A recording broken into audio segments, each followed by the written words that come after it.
Hello ladies and gentlemen, and welcome back to Georg Mack Plays the Classics. Joy Van is back with another vertical scrolling shooter with Galactic Crusader. I don't know, you're a giant butterfly starship or something. You get smaller when you're hit. You need to kill a bunch of enemy formations for some reason or another. Just shoot stuff for 6 levels and get on with it. Your metamorphic butterfly spaceship can power up with 4 different weapons. The plain red capsule gives you a laser weapon. The blue capsule gives you a plasma-looking weapon. The yellow capsule gives you a weapon that shoots in a screw pattern.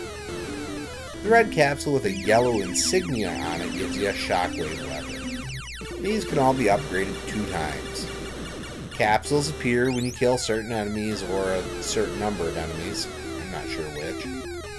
Flashing capsules grant you temporary immunity, like a Starman. There are certain large enemies that drop an option when killed. This option can exist on its own, lagging shortly behind your own ship, or it can be attached to the front or back by running into it, or with a press of the B button, shooting as an extra attachment. This can be powered up by collecting more attachments. Waves of enemies come on screen and must be destroyed or avoided long enough to leave the screen. I found it's much more dangerous to get in the mix and kill them, as opposed to letting many of them leave on their own power. This is because certain enemies explode on death and inevitably catch you with their shrapnel. Getting hit knocks down the size of your vessel and causes you to lose a level of your weapon. The option allows you to take many extra projectile hits, but if you collide with an enemy, it is lost and your ship suffers damage. At the end of each level is a boss. These can be rather difficult or relatively easy depending on the weapon you have equipped. The final boss, for example, is particularly unbeatable with the screw gun that I had equipped. A long play search showed me you need the shockwave weapon to beat him.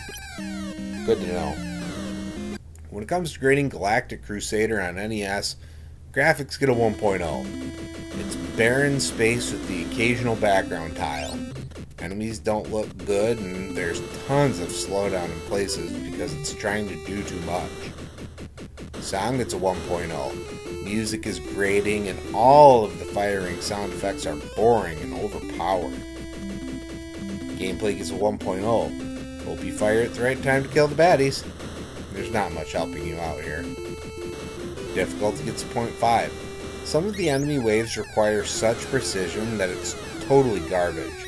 I save stated at the beginning of each level, and at the boss, it was still ridiculous. Fun factor gets a 0.5. There must have been a moment or two where I wasn't feeling open content for this game, but it was a fleeting feeling.